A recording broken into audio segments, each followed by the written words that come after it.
Welcome back to Practical Stoicism. I hope you've been well, and I hope you took something helpful away from this week's Wednesday episode. Today, before I start, I need to speak with the relatively few women who listen to this podcast about something I think is important in regards to my mission with this podcast, which is, very simply, to bring the good philosophy of Stoicism to as many people as possible. So, men, you're free to listen to the next few minutes if you like, but you can also skip ahead. It will probably be 3 minutes worth of me talking.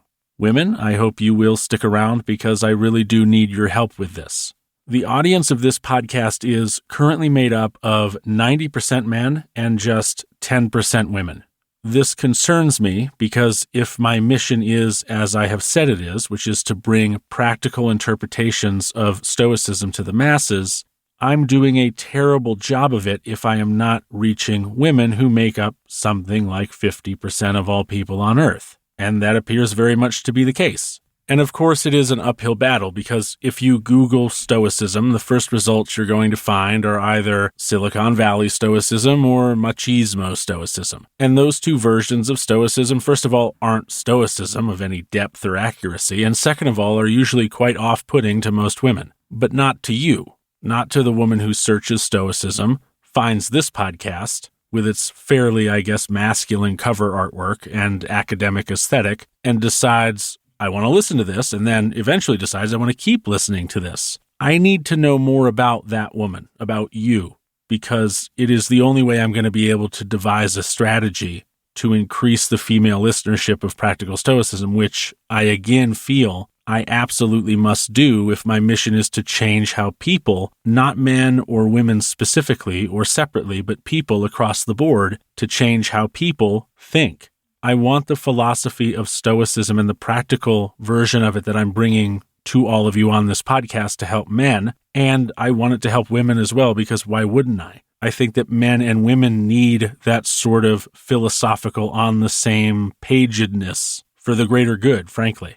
So there is a link in the show notes. It goes to a 10-question survey. It is completely anonymous. You don't need to provide your name or your email address or any other personally identifiable information. I am only asking for your insights so that I can try to understand what my female listeners look like demographically so that I can devise a marketing plan to reach more of them, more of women who are like you. So if you could take a few minutes out of your time today to fill out that survey, again, link in the show notes, you would be doing me a huge favor and you'd be helping me reach more women with Practical Stoicism. And I would greatly appreciate it. All right, so if you're fast forwarding because you didn't want to listen to that, this is where you can stop and we can jump right into today's meditation, which is absolutely the longest yet shared on this podcast. Here it is, Book 4, Meditation 3. People try to get away from it all. To the country, to the beach, to the mountains. You always wish that you could, too, which is idiotic. You can get away from it anytime you like, by going within. Nowhere you can go is more peaceful, more free of interruptions than your own soul, especially if you have other things to rely on. An instant's recollection, and there it is. Complete tranquility. And by tranquility, I mean a kind of harmony. So keep getting away from it all, like that. Renew yourself, but keep it brief and basic. A quick visit should be enough to ward off all stress and worry and send you back ready to face what awaits you. What is there to complain about? People's misbehavior? But take into consideration this, that rational beings exist for one another, that doing what's right sometimes requires patience, that no one does the wrong thing deliberately, and the number of people who have feuded and envied and hated and fought and died and been buried, and then keep your mouth shut. Or are you complaining about the things the world assigns you, but consider the two options, providence or atoms, and all the arguments for seeing the world as a city? Or is it your body? Keep in mind that when the mind detaches itself and realizes its own nature, it no longer has anything to do with ordinary life, the rough and the smooth, either one. And remember all you've been taught and accepted about pain and pleasure. Or is it your reputation that bothers you? But look how soon we're all forgotten. The abyss of endless time swallows it all. The emptiness of all those applauding hands, the people who praise us, how capricious they are, how arbitrary, and the tiny region in which it all takes place. The whole earth is but a point in space, and most of it uninhabited. How many people will there be to admire you, and who are they? So keep this refuge in mind, the back roads of yourself. Above all, no strain and no stress. Be straightforward. Look at things like a man, like a human being, like a citizen, like a mortal. Among these things you turn to, these as well, that things have no hold on the soul. They stand there, unmoving, outside of it. Disturbance comes only from within, from your own perceptions. That everything you see will soon alter and cease to exist. Think of how many changes you've already seen. The world is nothing but change, and our life is only perception. Like I said, it's going to be a long one. This is also one of the few meditations where Marcus gets a little overly sanctimonious, in my opinion, and I'll have a decent amount to say about that because this is practical Stoicism, not perfectionist Stoicism. We're prakoptons, after all, not sages, right? In this meditation, Marcus wants us to know that we're all capable of getting away without actually getting away. And that's a fairly common notion among philosophies, religions, or spiritual practices that encourage meditation or meditative reflection. The idea is that the mind can become a sanctuary, and if that's the case, your environment doesn't really matter because you can always, regardless of your environment, escape into your mental sanctuary and be refreshed. But let's be real. That is not true. And it's something we've learned in the 2,000 plus years between Marcus's death and today. Today, we know that our environments trigger certain behaviors because we've habituated those behaviors, and that frequently, in order to change behavior, we need to physically remove ourselves from the environments that trigger those behaviors. A really simple example of this is when someone is trying to stop eating unhealthy food. Expecting a person on day one of that journey to be able to attend a Thanksgiving dinner with pies, candies, and all manner of sweet treats, and remain strong enough not to give in to temptation is ridiculous. Anyone who has ever tried to make a big change in their lives is well aware that their resilience is terrible at the outset, but grows substantially with habit, with habituation. So let's look at this meditation of Marcus's under the scrutinizing microscope of practicality. Is it possible to retreat into your mind when the world is getting to be too much to bear? When your job has become overwhelming, when your kids won't stop misbehaving or making loud noises and running around the house, when your in-laws won't leave you alone, or when everything seems to be going wrong? Sure, it is possible. But is it possible immediately? No, of course not.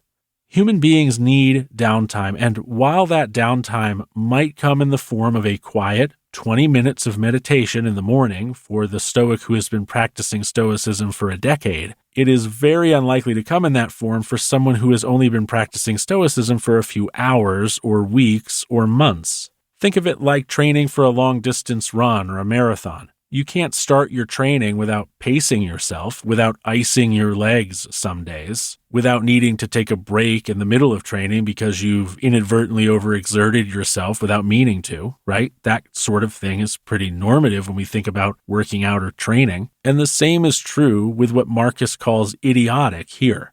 For Marcus, who has, at this point in his life, been the beneficiary of practically 50 years of Stoic practice, he was indoctrinated, sort of, into Stoicism as a child by his family and his tutors. Sure, when the world is falling down around a man like this, a man like Marcus Aurelius, it may very well be enough to close your eyes, take 10 deep breaths, retreat into your inner mental sanctum, and emerge a few minutes later feeling genuinely refreshed and ready to go, as if every worry and stress has melted away.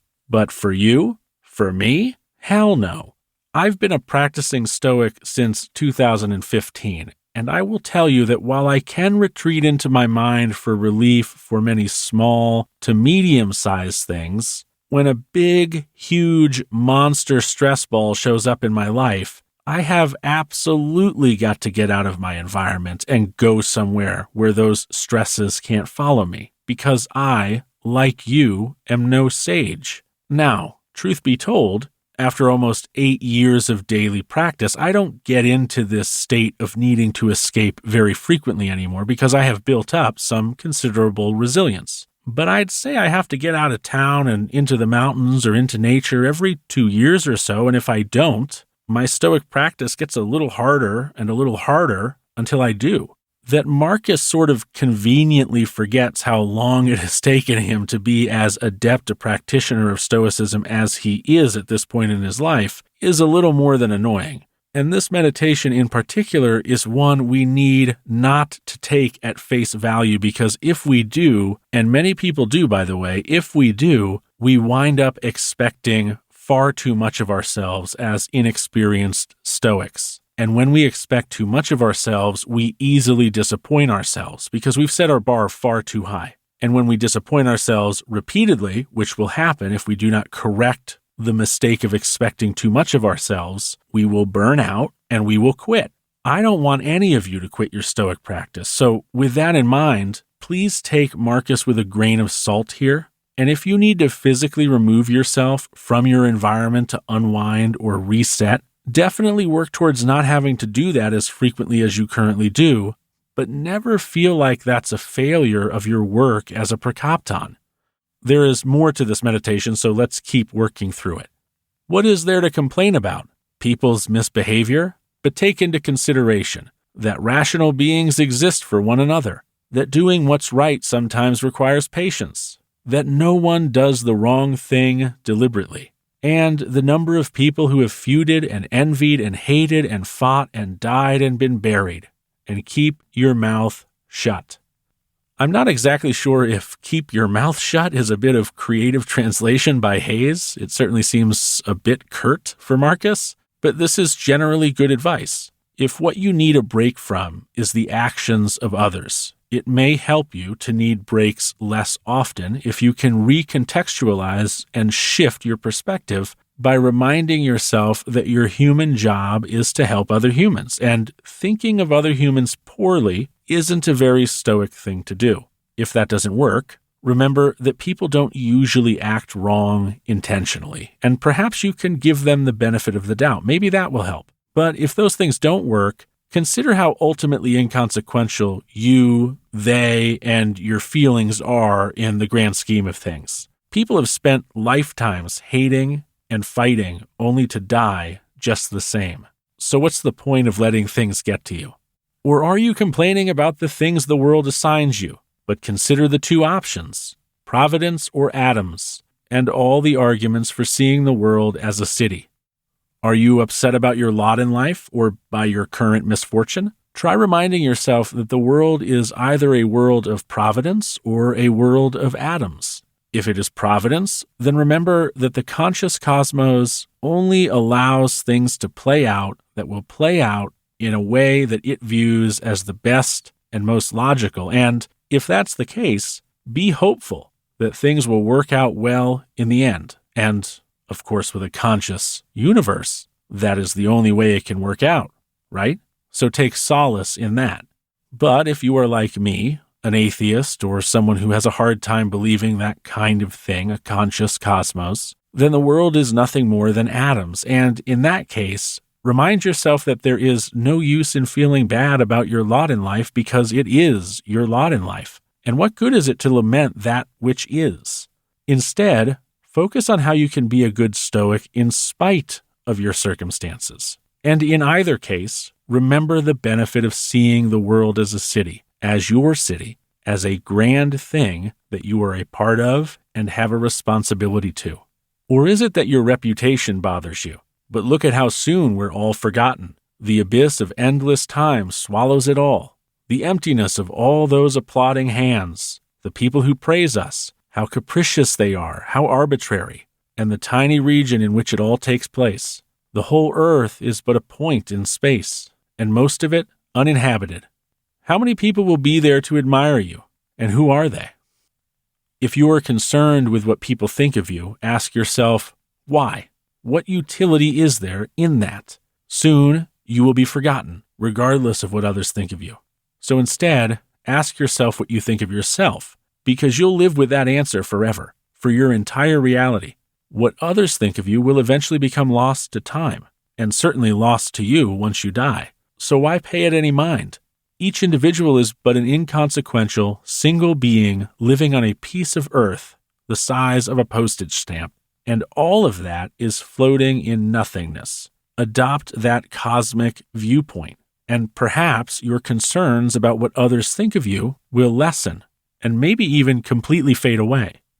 I think the practical takeaway from this long meditation is, luckily, quite short. If you are stressed, remove yourself from the environments which cause that stress, but not permanently. Retire to the woods or the beach or the mountains and reset. Regain your inner tranquility. But while you're doing this, keep in mind that this isn't the permanent solution. Escaping isn't the way to solve your stress.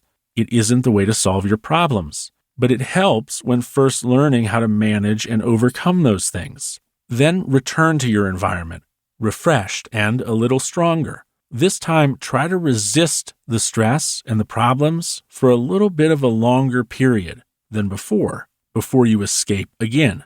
Each time you return, you're a little stronger. Each time you're a little more resilient. And each time you're less stressed by the stressors present in those environments. That is progress. And progress is the way of the Prakaptan. Thanks for listening to this episode of Practical Stoicism. I appreciate you being here every week, and if you haven't already, I would love you to leave a review on Apple Podcasts, Spotify Podcasts, or podchaser.com. Thanks again for listening, and until next time, take care.